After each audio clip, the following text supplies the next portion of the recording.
दिल्ली के high court के जज यशवंत वर्मा, उनके घर में काफी मात्रा में नोट मिले थे जो जले हुए थे।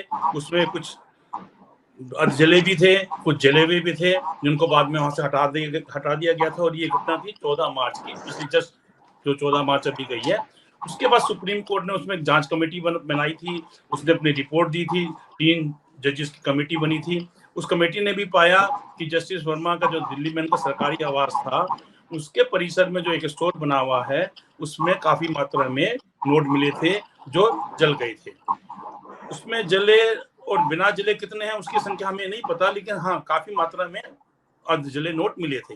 उसके बाद जो पिछले चीफ जस्टिस से संजीव खन्ना जी, उन्होंने जब रिपोर्ट उनको मिली थी तो उन्होंने जस्टिस यशवंत वर्मा, जिनका ट्रांसफर दिल्ली से इलाहाबाद हाईकोर्ट कर दिया गया था, उनसे कहा था कि आप 2 दिन में या तो इस्तीफा दे दीजिए, नहीं तो फिर हम जो है इस रिपोर्ट को राष्ट्रपति को और प्रधानमंत्री को फॉरवर्ड कर देंगे, ताकि जो भी संसद की कार्रवाई होती है उसके तहत फिर आपको हटाने की प्रक्रिया शुरू की जाएगी, उसे हमें करना पड़ेगा। लेकिन जो जस्टिस यशवंत वर्मा थे, उन्होंने अपना इस्तीफा नहीं दिया। उसके बाद जो पिछले चीफ जस्टिस थे, जो 13 मई को रिटायर हुए हैं, संजीव खन्ना जी, तो जस्टिस संजीव खन्ना ने वो रिपोर्ट प्रधानमंत्री को और राष्ट्रपति को भेज दी थी।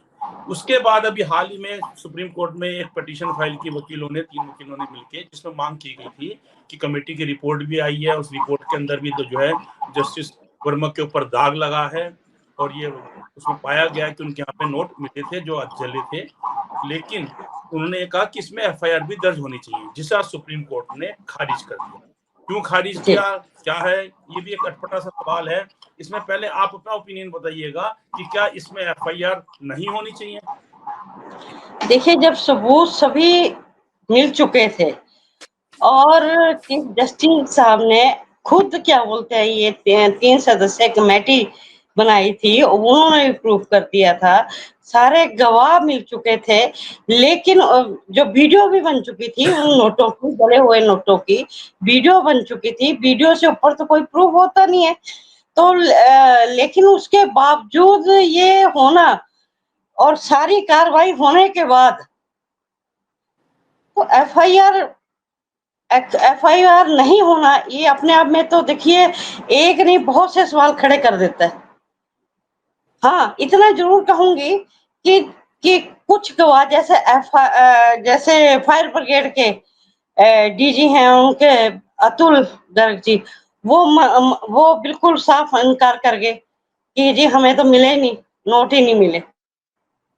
और खुद जज साहब ने ये कहा, 5 पॉइंट उन्होंने 5 पॉइंट में अपना जवाब दिया कि मुझे तो जी बदनाम करने की साजिश की जा रही है, और मैं क्यों रखूंगा खुले स्टोर में अपने इतने पैसे, इतने रुपए मैं क्यों, कौन रखता है। और जो स्टोर था वो मेरे घर से ऊपर थोड़ी दूरी पर था, और मेरे और मेरे परिवार ने किसी ने वो नोट नहीं रखे। और सबसे बड़ा सवाल उन्होंने ये कहा कि जले हुए नोटों को जलने के बाद हमें दिखाया नहीं गया। तो उन्होंने तो अपने पक्ष में देखो रखना ही था, लेकिन जो सवाल यहाँ खड़ा होता है कि एक जज के घर से ये नोट मिले हैं 14 मार्च, तो उनके जो पुलिस में रिपोर्ट गई है, फोन गया है, उनके सेक्रेटरी ने ही फोन किया है, और वही कॉल जो है जैसे आम सरकारी बंगले से गया है तो वो फॉरवर्ड होगी फायर ब्रिगेड को, फॉरवर्ड हुई है। तो बाकायदा फायर ब्रिगेड से वहां आए हैं, आग बुझाई गई है, और नोटों की जो जले हुओं की वो बोरियां भरी गई हैं, वीडियो बनी है बाकायदा इससे। और उसके बाद जांच के लिए 3 सदस्य कमेटी बनाई गई चीफ जस्टिस साहब ने, तो सब कुछ उनका तबादला किया गया, उनके खिलाफ उन्होंने क्या बोल दिया कि मैं इस्तीफा नहीं दूंगा, ना ही उन्होंने दिया। निशा जी, इसमें मेरे को ये सिर्फ बदनाम, क्योंकि ये तथ्य, ये जो है मिले हैं सबूत, ये नाकाफी हैं। निशा जी, इसमें मामला ये है कि सुप्रीम कोर्ट की जो संवैधानिक बेंच है, उसने 1991 में वीरा स्वामी एक मामला था केस, उसमें जो संवैधानिक बेंच ने उसने फैसला दिया था कि हाई कोर्ट के किसी जज के खिलाफ या सुप्रीम कोर्ट के किसी जज के खिलाफ अगर पुलिस में कोई एफआईआर दर्ज होनी है, कोई अपराध पाया जाता है और कोई अगर रिपोर्ट एफआईआर दर्ज होनी है, तो उसके लिए देश के चीफ जस्टिस यानी कि सुप्रीम कोर्ट के चीफ जस्टिस से पूर्व इजाजत लेनी होगी। ठीक है, इस केस में भी माना। सवाल ये है कि शुरू में ही जब जांच कमेटी बनी थी सुप्रीम कोर्ट की, उससे पहले ही एफआईआर दर्ज हो जानी चाहिए थी। क्यों? क्योंकि वहां पे नोट मिले, इसमें कोई दो राय नहीं। वहां से अगले दिन नोट बिल्कुल साफ हो गए, वहां से उसमें कोई दो राय नहीं। जो जजेस होते हैं, उनकी इंक्वायरी कमेटी होती है, वो इन्वेस्टिगेटिंग ऑफिसर नहीं है, जैसे कि स्टेट पुलिस होती है, सीबीआई होती है या एनआईए है। तो ये इन्वेस्टिगेटिंग एजेंसी है जो फील्ड में जाके काम करते हैं, लोगों के बयान दर्ज करते हैं, सामान को जब्त करते हैं, विजुअल लेते हैं, क्या हालात थे, मौका नक्शा बनाया जाता है। तो इन्वेस्टिगेटिंग एजेंसी जो होती है वो कभी भी डिपार्टमेंट नहीं होता है, चाहे वो जजेस हो या चाहे कोई और दूसरा सरकारी विभाग भी क्यों नहीं हो। अगर कभी कहीं कोई अपराध पाया जाता है किसी विभाग में, जैसे मैं आपको एग्जांपल देना चाहूंगा कि एक थाने में कस्टडी डेथ हो जाती है, तो उसके अंदर जो एसएचओ के ऊपर या जो भी पुलिस वालों पर आरोप लगा उन्होंने मारपीट की, उस पर क्रिमिनल मुकदमा दर्ज होगा, वो जेल जाएंगे, जमानत होगी, मुकदमा चलेगा। इसके साथ साथ जो विभाग है, पुलिस विभाग, वो भी अपनी विभागीय जांच करता है कि उस दिन थाने में क्या हालात थे, क्या कौन शामिल था, क्या नहीं था। और मैं आपको बताऊं, जो विभागीय जांच होती है, पता चला आप कोर्ट में बरी हो गए क्रिमिनल केस के अंदर, और उसका लाभ आपको यहाँ विभागीय जांच में नहीं मिलेगा। विभागीय जांच में वो ये देखेंगे कि आपने ड्यूटी में कहाँ पे लैप्स किया, कहाँ पे जो हमारे सरकारी नियम है आपने उनकी अवहेलना की।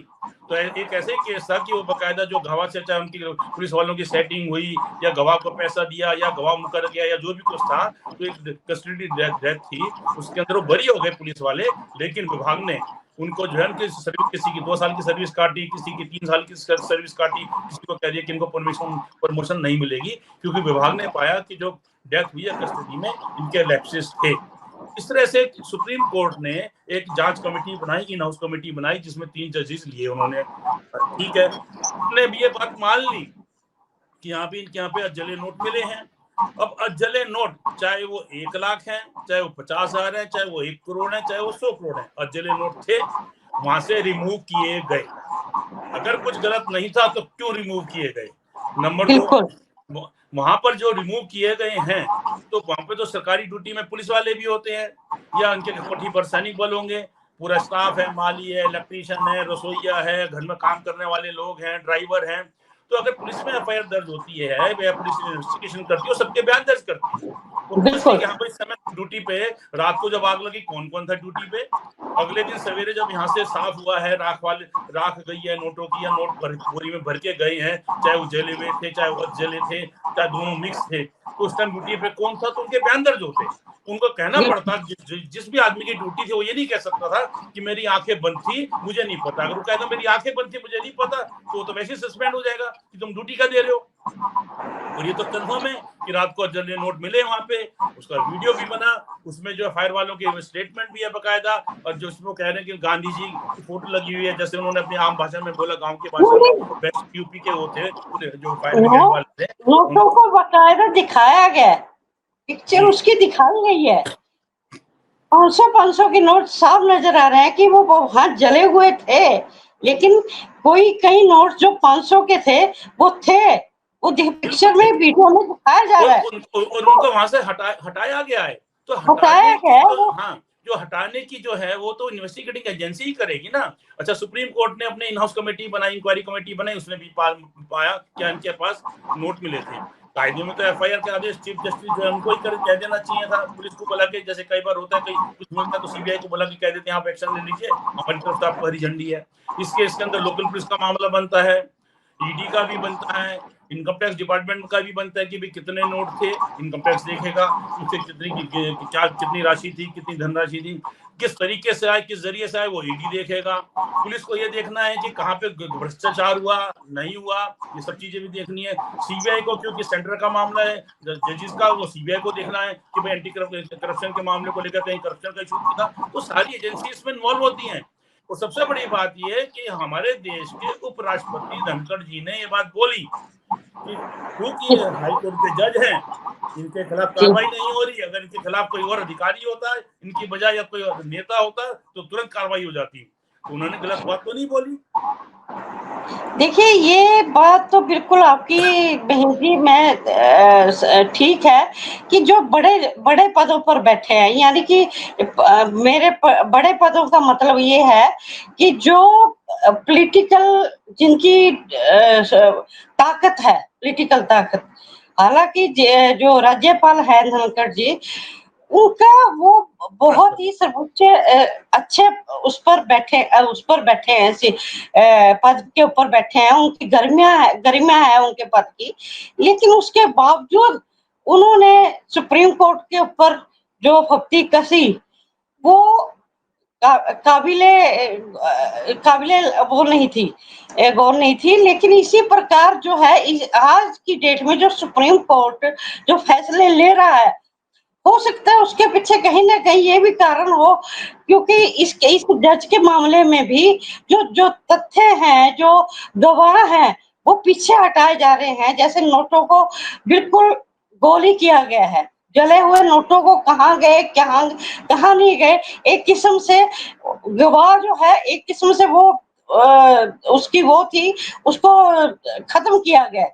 और इसी तरह जैसे उसके फायर ब्रिगेड के डीजी जो है, उन्होंने साफ कह दिया कि मैंने नहीं देखे, जबकि नहीं सर, ऐसा नहीं हो सकता मैं उनके इसमें आपको एक चीज क्लियर करना चाहूंगा कि डीजी ने क्या बोला क्या नहीं बोला, उसके कोई मायने नहीं है। क्योंकि जो सुप्रीम कोर्ट के 3 जजेस की जो इंक्वायरी कमेटी थी, जो सुप्रीम कोर्ट के चीफ जस्टिस ने बनाई थी, जिसमें जो दूसरे राज्यों के हाई कोर्ट के जो है चीफ जस्टिस और जजेस शामिल थे, तो उस कमेटी ने जो रिपोर्ट पाई, उसमें कहा कि इनके यहाँ पे नोट मिले हैं जले। तो उसके बाद किस गवाह ने क्या बोला, किस गवाह ने नहीं बोला, उसकी कोई वैल्यू नहीं रह जाती है। क्योंकि बकायदा जो इंक्वायरी कमेटी है, उसमें 3 जजेस हैं, वो भी हाई कोर्ट के जज थे या फिर हाई कोर्ट के चीफ जस्टिस थे।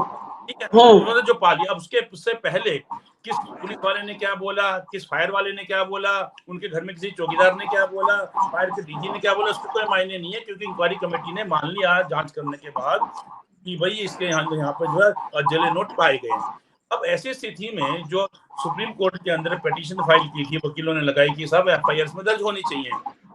तो सुप्रीम कोर्ट ने कह दिया कि जब इसमें इंक्वायरी कमेटी की रिपोर्ट आई थी, तो हम जो चीफ जस्टिस पुराने थे, जो पिछले जो 13वीं को रिटायर हुए संजीव खन्ना जी, उन्होंने यशवंत को जो दागी है इस मामले में, जिनके घर से जस्टिस वर्मा, जिनके घर से जले नोटों की कहानी शुरू हुई है, उनको कहा था कि भाई आप 2 दिन के अंदर तो इस्तीफा दे दीजिएगा, नहीं तो हम जो है इसमें आगे फर्दर कार्रवाई करेंगे। कार्रवाई करेंगे। कार्रवाई के लिए 2 दिन में इस्तीफा नहीं दिया। उन्होंने राष्ट्रपति को, प्रधानमंत्री को जो इंक्वायरी कमेटी की रिपोर्ट थी वो फॉरवर्ड कर दी कि संस्था की संसद के अंदर उनके खिलाफ महाभियोग चला के उनको हटाया जा सके। क्योंकि हाई कोर्ट या सुप्रीम कोर्ट के जज को अगर किसी भी मामले में हटाना है, चाहे बिल्कुल खुला भ्रष्टाचारी क्यों नहीं हो, तो या तो इस्तीफा दें या फिर महाभियोग लाना पड़ता है। तो सवाल ये उठता है, देखिए महेश जी, होता तो यही है, प्रोसीजर जो है वो बिल्कुल यही होता है। उसके बाद जो है, जब संसद में महाभियोग की ये वो ली जाती है, मंजूरी ली जाती है, उसके बाद राष्ट्रपति जो है उसके ऊपर महाभियोग का जो है संज्ञान लेता है, और उसके ऊपर मुकदमा, फिर उसके बाद मतलब जो पीढ़ी दर पीढ़ी है, ये प्रक्रिया शुरू हो जाती है, क्राइम का भी मामला शुरू हो जाता है, वो ये शुरू हो जाता है। लेकिन वहां जाके वो यानी कि उसकी जो है जज की, जो उन्होंने साफ कहा कि मैं इस्तीफा नहीं दूंगा, और वहां रिपोर्ट चली गई है। और इससे बड़ी क्या बात होगी कि सुप्रीम कोर्ट ने अपने उसके ऊपर वेबसाइट पर पूरा का पूरा मामला रख दिया। ये मुझे लगता है इतिहास में पहली बार हुआ होगा कि, हाँ है ना, कि पहली बार अपनी वेबसाइट के ऊपर पूरा मामला उन्होंने रख दिया। लेकिन मामला कहाँ फंसा जाकर, पॉलिटिकल उसके ऊपर जाकर फंसा। लेकिन बात वही आ जाती है कि जब उन्होंने अपने वेबसाइट पर पूरा मामला रख दिया, तीनों उसकी जो कमेटी ने अपनी रिपोर्ट सौंप दी, और उसमें वो दोषी पाए गए, उन्होंने साफ लिखा है कि हाँ नोट मिले हैं, ये सब कुछ उन्होंने, जो 3 सदस्य कमेटी जो जजों की बनाई है, उन्होंने साफ क्लियर कट लिखा है। लेकिन उसके बाद जब उनके ऊपर उनको ये भी कह दिया कि 2 दिन के अंदर अंदर इस्तीफा दे दो, और नहीं तो तुम्हारे पर, तो उन्होंने कहा मैं नहीं दूंगा इस लैंग्वेज से आप भी समझ सकते हैं, सभी समझ सकते हैं कि कहीं ना कहीं उनके पीछे कोई बड़ा हाथ है, पॉलिटिकल हाथ है, या कुछ भी कह लो कि क्यों वो नहीं तो ये देखिए कहीं तो वो माने, सुप्रीम कोर्ट की ना माने, वो कमेटी की मान ले, लेकिन उसके बावजूद भी वो कहते नहीं, मैंने वो अपने ऊपर आ रहे कि हाँ कि मिले ही नहीं वो। में इससे भी बड़ा इशू ये है कि जब सुप्रीम कोर्ट में वकीलों की एक पिटीशन थी कि जिसमें कहा गया था कि एफआईआर दर्ज होनी चाहिए, और बाकायदा ये भी कहा गया कि जो इंक्वायरी कमेटी की रिपोर्ट आई है उसमें इनके ऊपर दाग लगा है, तो ऐसे में तो एफआईआर का ऑर्डर हो जाना चाहिए। ठीक है कि जो 1991 में सुप्रीम कोर्ट की संवैधानिक खंडपीठ ने अपना फैसला सुनाया था, जो ये वीरास्वामी केस के अंदर कोई भी हाई कोर्ट का जज है, सुप्रीम कोर्ट का जज है, तो अगर एफआईआर दर्ज करनी है तो पहले चीफ जस्टिस, सुप्रीम कोर्ट के चीफ जस्टिस, उनसे परमिशन ली जाएगी, पूर्व इजाजत ली जाएगी, ठीक है। लेकिन आज सुप्रीम कोर्ट ने जो इस याचिका को जो वकीलों ने मांग की थी कि एफआईआर दर्ज हो, तो ये कह के खारिज कर दिया क्योंकि हम जांच कमेटी की, इंक्वायरी कमेटी की रिपोर्ट प्रधानमंत्री को और राष्ट्रपति को भेज चुके हैं, इसलिए आपको जो अपनी ग्रीवांस है या अपनी कोई शिकायत है या अपना जो ज्ञापन है वो उचित प्लेटफॉर्म जो है, जिसको कि वो कह रहे हैं कि राष्ट्रपति और प्रधानमंत्री को हमने रिपोर्ट भेज दी है, उनके समक्ष अपना ज्ञापन दें। तो मैम ये एक अटपटी सी बात है, सुप्रीम कोर्ट का में से कोई अवमानना नहीं होगी हमारी चर्चा करने से, लेकिन सवाल ये है कि वीरास्वामी का जो केस था 1991 का, जिसमें सुप्रीम कोर्ट की संवैधानिक बेंच ने फैसला लिया था कि हाई कोर्ट या सुप्रीम कोर्ट के जज के खिलाफ मुकदमा दर्ज होगा तो चीफ जस्टिस की इजाजत से होगा, उसमें कहीं भी ये नहीं लिखा था कि ये इंक्वायरी कमेटी की रिपोर्ट आ जाए, उस रिपोर्ट में जज जो दागी पाया जाए, उसके बावजूद इस एफआईआर को इस आधार पे ना दर्ज किया जाए कि अगर कहीं वो फॉरवर्ड कर दी गई है तो इंक्वायरी कमेटी की रिपोर्ट प्रधानमंत्री को या राष्ट्रपति को, तो एफआईआर दर्ज नहीं होगी, इसमें कहीं नहीं लिखा है। ये तो जो आज सुप्रीम कोर्ट ने खुद अपने विवेक से फैसला ले लिया कि नहीं हमने तो जो रिपोर्ट है इंक्वायरी कमेटी की वो प्रधानमंत्री को भेज दिया है, राष्ट्रपति को भेज दिया कार्रवाई के लिए, इसलिए आपको जो भी ग्रीवांस है आप वहां कीजिए। वहां से क्या मतलब है, वहां से तो उनके खिलाफ हटाने का आदेश आएगा। देखिए महेश जी, हटाया जाए, अब महाभियोग चलेगा नहीं चलेगा, वही जैसे कि मैंने आपको बताया कि एसएचओ थे, पुलिस वाले थे, कस्टडी में डेथ हो जाती है तो कोर्ट में क्रिमिनल केस चला, डिपार्टमेंट ने अपनी डिपार्टमेंटल इंक्वायरी की, उसमें सस्पेंड किया, उसके बाद उनको दोषी पाया तो उनकी 3-3 साल की सर्विस काट ली गई थी, जबकि वहां पे बरी हो गए थे क्रिमिनल केस में कोर्ट में। तो यहाँ पर जो है राष्ट्रपति या प्रधानमंत्री, उनके पास जो रिपोर्ट गई है वो क्या एफआईआर थोड़ी दर्ज कर रहे हैं, वो तो उसको हटाने की प्रक्रिया करेंगे।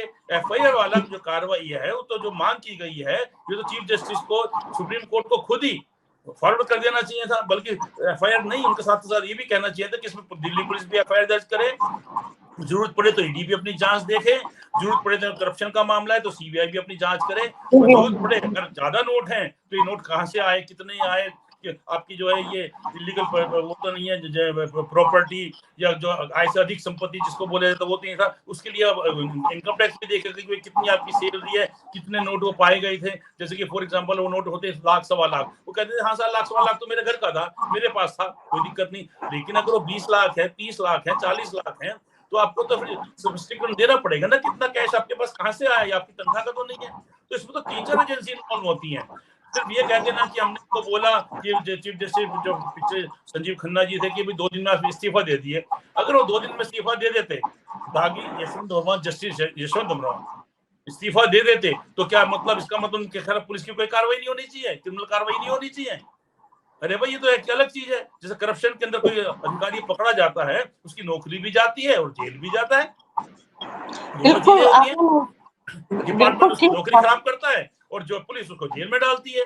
बिल्कुल ठीक कहा कार्रवाई चल रही है, तो जो डिपार्टमेंट देख रहा है, सुप्रीम कोर्ट देख रहा है कि नहीं साहब आप 2 दिन में इस्तीफा दे देंगे तो ठीक है, नहीं देंगे तो हम राष्ट्रपति और प्रधानमंत्री के समक्ष आपकी जो जांच कमेटी की रिपोर्ट है भेज देंगे। तो सीधा ये है कि यशवंत वर्मा को बचाने का पूरी तरह से प्रयास है कि उनके खिलाफ कोई क्रिमिनल एक्शन ना हो। आप इस बात से कितनी सहमत? जी, ये बिल्कुल ठीक कही महेश जी आपने बात कि एक आम व्यक्ति के खिलाफ या कुछ, तो अगर इस तरह के गवाह और प्रूफ मिलते हैं तो उसके ऊपर कार्रवाई की जाती है। लेकिन ये इनके क्योंकि जज हैं और डिपार्टमेंट है, इससे साफ जाहिर होता है क्योंकि एफआईआर तक नहीं इनके खिलाफ कोई, जबकि हो सकती थी, दिल्ली पुलिस भी कर सकती थी, सुप्रीम कोर्ट चाहती तो उनको आदेश भी दे सकती थी। तो तो लेकिन क्या बोलते हैं, उन्होंने ऐसा नहीं किया। ये इसके पीछे कहीं न कहीं तो ये दर्शाता है कि वो अपने डिपार्टमेंट के जो जो उसको कहीं न कहीं वो बचा रहे हैं या सुरक्षा दे रहे हैं या कुछ भी कह लीजिए, कहीं न कहीं ये लग रहा है कि बचा रहे हैं उनको। तो ऐसा नहीं होना चाहिए, ये मामला बहुत गंभीर है, इसके परिणाम बहुत ही आगे चल के खराब हो सकते हैं और उनको और भी जो दूसरे लोग हैं, जो उनके खिलाफ खड़े हो गए थे, जब उनकी ट्रांसफर हुई थी, उन्होंने कहा था हम यहाँ, ये कोई सजा नहीं है, पनिशमेंट नहीं होती है कि यहाँ से उनके घर पर ही उनकी ट्रांसफर कर दी गई, तो ये सजा नहीं मानी जाती। तो उनका कहीं न कहीं ये मतलब था कि इनके खिलाफ कोई कार्रवाई होनी चाहिए, एफआईआर होनी चाहिए। वो तो कहीं ये सीधे-सीधे क्योंकि इस्तीफा तो वो नहीं देंगे, उन्होंने साफ कह दिया। तो एफआईआर होनी चाहिए, कार्रवाई होनी चाहिए। इस्तीफा होना एक अलग बात है और कार्रवाई होना अलग बात है। निशा तो जी, मैं इसमें आपको एक चीज और बताता हूँ जो बहुत कानूनी है। कानूनी बात ये है कि जिस दिन वहां पे आग लगी थी और नोट मिले थे और जले नोट थे, उस दिन भी दिल्ली पुलिस सीधा सीधा एफआईआर दर्ज कर सकती थी। मैं उसका भी वजह बताता हूँ। उसमें कोई सुप्रीम कोर्ट के चीफ जस्टिस की परमिशन लेने की जरूरत नहीं थी। क्यों, उसका भी मैं अभी वजह बता दूंगा आपको। क्योंकि जब भी कोई आग की घटना होती है तो वायरलेस मैसेज आग डिपार्टमेंट को भी जाता है, अग्निशमन विभाग को आग पहुंचता है, पुलिस को भी जाता है, पुलिस भी वहां पहुंचती है, वो देखती है कि कहीं आग जो है क्या कारण था, कोई क्रिमिनल ऑफेंस तो नहीं हुआ, क्या है। तो यहाँ पर अगर आप देखें, अगर एफआईआर ये होती कि कोई लिखाता नहीं, ये तो जो जस्टिस यशवंत वर्मा है वो करप्ट है, वो भ्रष्टाचारी है, ये नोट उनका था, मैं उनके खिलाफ आरोप लगाता हूँ, उनको जो है सजा दी जाए, उनके खिलाफ कानूनी कार्रवाई की जाए, उनके यहाँ पे नोट मिले हैं, तब तो उनको परमिशन लेनी पड़ती है पुलिस को, चीफ जस्टिस सुप्रीम कोर्ट से।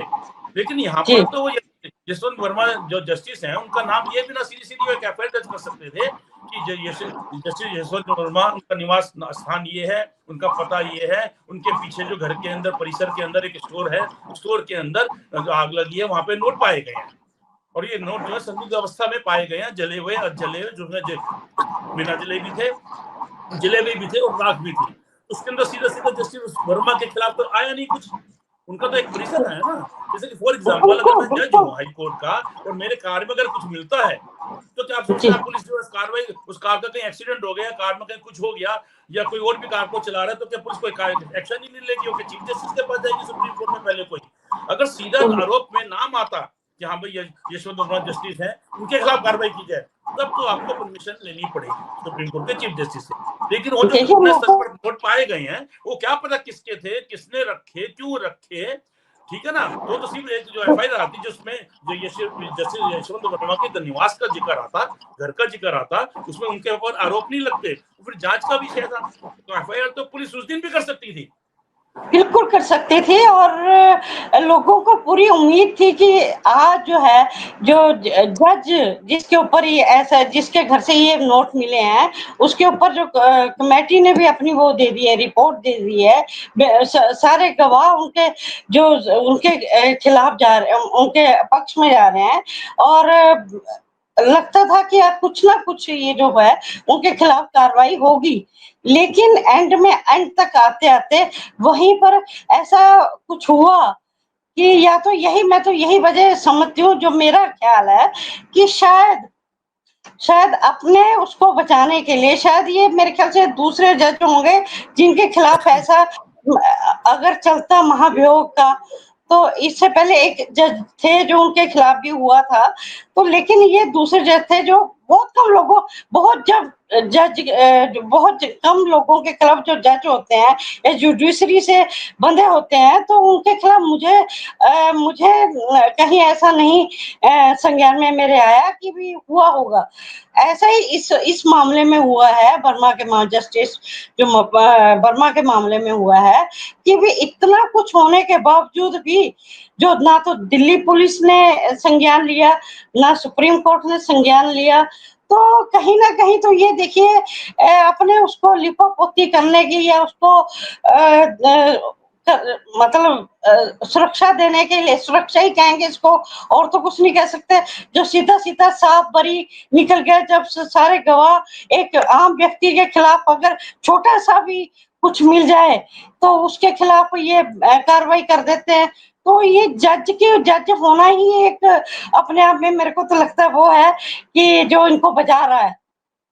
देखिए, इसके अंदर सीधी सी बात ये है कि अगर कोई भी किसी भी डिपार्टमेंट में कोई ऑफिसर है, चाहे कर्मचारी है, चाहे अधिकारी है, चाहे ब्यूरोक्रेट है, अगर वो कहीं पर भी किसी आपराधिक मामले में लिप्त पाया जाता है, तो भ्रष्टाचार में लिप्त पाया जाता है, तो उसके खिलाफ एफआईआर दर्ज होती है, उसके खिलाफ जांच होती है, वो जेल भी जाता है, जमानत कराना पड़ता है, बकायदा ट्रायल चलती है, और डिपार्टमेंट बकायदा उसको सस्पेंड करता है, और सजा अगर मिल जाती है कोर्ट से तो उसको बर्खास्त कर दिया जाता है। बिल्कुल होता है ये। लेकिन यहाँ पर तो एक तरफा ही चल रहा है कि भाई उनको जो जस्टिस वर्मा, इनको कहा गया सुप्रीम कोर्ट की तरफ से कि आप सिर्फ इस्तीफा दे दीजिएगा, बात खत्म। तो इस्तीफा देने से क्या उनका जो अपराध है, इस्तीफा भी ये है ना कि उनके लिए बहुत छोटा कदम है, क्योंकि वो इस्तीफा देने के बाद यहाँ पे तो एक मिसाल कायम होनी चाहिए थी, पूरे देश को दिखना चाहिए था कि संविधान हमारा सबसे ऊपर है, लोगों की निगाहें थी, लोगों की पूरी निगाहें थी। ये जो नोटों का मामला है, ये कोई मारपिटाई का मामला नहीं है। देश के अंदर कुछ अपराध ऐसे हैं, अपराध जो क्राइम अगेंस्ट वुमेन, अपराध का मामला, बच्चों के अपराध है, वो बहुत सीरियस माना जाता है। भ्रष्टाचार बेहद सीरियस माना जाता है। अगर कोई 100 रुपए की रिश्वत लेते हुए भी पकड़ा गया है, 6 महीने 7 महीने 8 महीने लग जाते हैं जमानत मिलने में, और जहाँ लाखों की सवाल होता है तो 1-1.5 साल लग जाता है जमानत मिलने में। लेकिन ये क्योंकि भ्रष्टाचार के मामले हैं, ये काफी सीरियस माने जाते हैं। इसमें कहा जाता है कि हमें कोई किसी भी प्रकार की सहनशीलता की गुंजाइश नहीं है। वही जैसे कि crime against women, crime against जो चाइल्ड है, बच्चे, उनके खिलाफ भी अगर कुछ होता है तो उसको सीरियस माना जाता है, बेहद सीरियस माना जाता है। तो इस स्थिति के अंदर एफआईआर वाली जो एक मांग थी जो वकीलों ने दायर की, उनको ये आगे का रास्ता दिखा दिया गया कि नहीं, हम तो सुप्रीम कोर्ट ने कहा हम तो कुछ नहीं करेंगे, आप जाइए जहां हमने रिपोर्ट भेज दिया राष्ट्रपति जी को या प्रधानमंत्री जी को, उनके समक्ष अपना ज्ञापन दीजिए। ये मतलब एक बेहद ही अटपटी की बात है। तो एक पल्ला झाड़ने वाला हो गया। प्लस मैं दूसरी बात भी बता दूं आपको, एक देश में अच्छा मैसेज नहीं जाएगा इससे, बिल्कुल अच्छा मैसेज नहीं जाएगा, क्योंकि लोगों की निगाहें इस पर थी, क्योंकि बड़ा मामला था ये। और एक जज के घर से नोट, वो भी एक बोरी नहीं पता कितनी बोरियां भरी भरी निकली हैं। तो वो नोट हमारे से हटाए गए, जले हुए जले नोट। अगर कोई दाल में कुछ काला नहीं था, कुछ गलत नहीं था, क्यों हटाए गए फिर वहां से? पूरे झाड़ू लगा दी गई, साफ कर दिया गया वहां से, ऑफ कर दिया गया वहां से। और ये बिल्कुल क्या बोलते हैं उसको, ये बिल्कुल वो ही कर दिया गया कि कोई वो ही ना बचे, गवाह ही ना बचे कोई। इसलिए ये सारा खेल खेला गया, जबकि लोग ये चाह रहे थे कि अगर इस जज के ऊपर कार्रवाई हो जाती है तो ये एक बहुत बड़ा मैसेज जाना था लोगों के अंदर कि आज जो है न्याय जो है, आज आम आदमी को, जब जज के ऊपर कार्रवाई हो सकती है तो आम आदमी को भी न्याय मिलने की पूरी उम्मीद जग जाती है। तो जब ऐसे मामलों को इग्नोर किया जाता है तो हम जैसे आदमी भी सोचने पर मजबूर हो जाते हैं कि तुम जाए तो कहाँ जाए, क्योंकि अपने लोगों को तो बचाया जाता है, क्योंकि वो अपराध होते भी बिल्कुल बेदाग हो जाते हैं, और जो आम जनता है उनके वो बिल्कुल साफ स्वच्छ छवि वाले लोग भी अपराधी मान लिए जाते हैं। तो इससे एक मैसेज आता है कि उसके ऊपर से, एक न्यायपालिका के ऊपर से एक जो विश्वास जो होता है वो उठने लगता है। इसलिए मेरा ये है कि इसके ऊपर, इस मामले के ऊपर संज्ञान लेना चाहिए था, जो नहीं लिया गया। अगर लेते तो आज ये देश भर में, पूरे देश में एक अच्छा मैसेज आता है, और भी बहुत सारे मामलों में ले ही रहे हैं। ठीक बात है, अच्छा मैसेज जा रहा है। बात मैं आपको बताऊं कि जो देश के उपराष्ट्रपति हैं धनखड़ जी, उन्होंने बकायदा बोला कि ये हाई कोर्ट के जज हैं, इनके खिलाफ एफआईआर होनी चाहिए थी लेकिन नहीं की जा रही। अगर कोई और होता इसमें अधिकारी या मंत्री या नेता तो फटाक से कार्रवाई हो जाती। उन्होंने इस बात को बोला बकायदा, संवैधानिक पद है उनका। चलिए जो भी कुछ है, अब सुप्रीम कोर्ट ने जो वकीलों की याचिका थी, इनको एक नया रास्ता दिखा दिया कि हम तो इसमें कुछ नहीं करेंगे आपकी इस याचिका पे कि एफआईआर दर्ज हो। लेकिन क्योंकि ये मामला उपराष्ट्रपति जी के पास जा चुका है, सॉरी राष्ट्रपति जी के पास जा चुका है, प्रधानमंत्री के पास जा चुका है, जो इंक्वायरी कमेटी की रिपोर्ट है, इसलिए अगर आपने कुछ भी कहना है तो उन वकीलों को कहा सुप्रीम कोर्ट ने कि आप अपना ज्ञापन जो है राष्ट्रपति महोदय के समक्ष या प्रधानमंत्री महोदय के समक्ष दें। देखते कि ये वकील क्या करते हैं, और अगर ये अपना कोई ज्ञापन राष्ट्रपति जी को या प्रधानमंत्री जी को सौंपते हैं तो देखना है कि प्रधानमंत्री जी या राष्ट्रपति जी क्या करते हैं, क्या प्रदर्शन होने का आदेश जारी होता है या नहीं होता। आज की चर्चा में शामिल होने के लिए निशा जी आपका शुक्रिया। नमस्कार। नमस्कार। और आप हमसे जुड़े रहने के लिए सब्सक्राइब करें YouTube पर, फॉलो करें Twitter पर और लाइक करें Facebook पर। और ज्यादा जानकारी के लिए आपको टाइप करना होगा सिर्फ न्यूज़ नशा।